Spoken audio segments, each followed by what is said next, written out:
Australia reading from the aftermath of that deadly attack. A father and son driven by what the authorities describe as Islamic State-inspired ideology.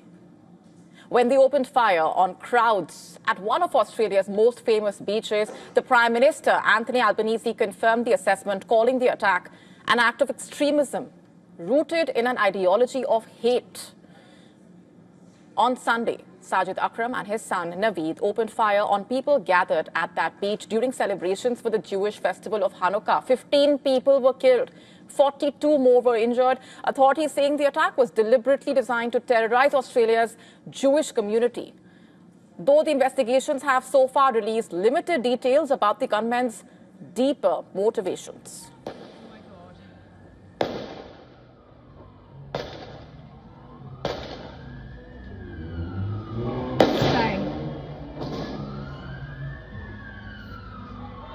Oh my God. Today in India, Telangana police saying one of the two gunmen behind that mass shooting, Sajid Akram, was an Indian citizen who had left the country 27 years ago. In fact, the Telangana police saying that he did not travel to India even at the time of his father's demise. Akram's family members have expressed no knowledge of his radical mindset or activities, nor of the circumstances that led to his radicalization. The Australian Prime Minister gave one of the first hints that the pair had been radicalized by an ideology of hate.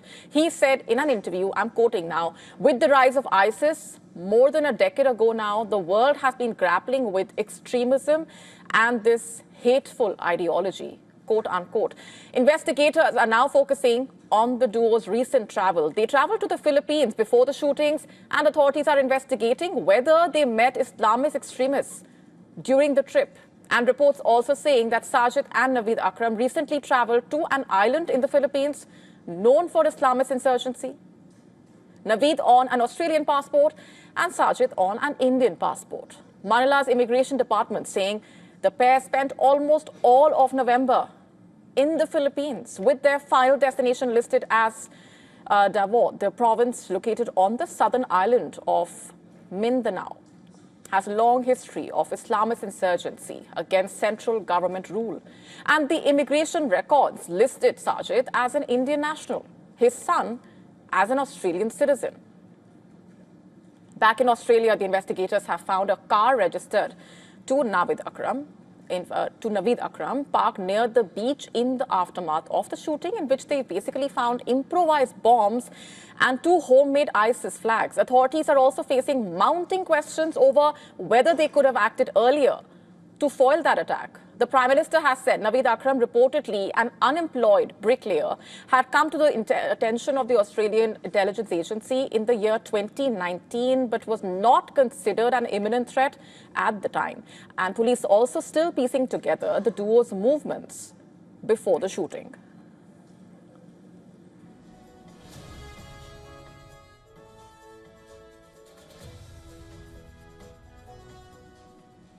As per reports, on the day of the attack, Naveed told his mother that he was heading out of the city on a fishing trip. Instead, authorities believe that he was holed up in a rental apartment with his father, plotting that attack, carrying long-barreled guns. They peppered the beach and a nearby park with bullets for 10 minutes before the police shot and killed 50-year-old Sajid. 24-year-old Naveed remains in coma in the hospital under police guard.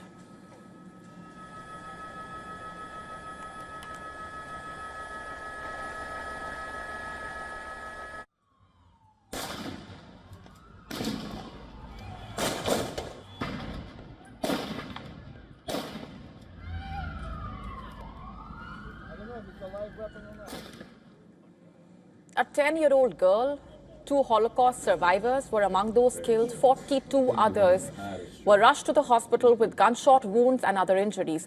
And on Monday, Australia's leaders agreed to toughen laws that allowed Sajid to own 6 guns. Mass shootings have been rare in Australia. The last time a case of mass shooting took place was in the tourist town of Port Arthur in 1996.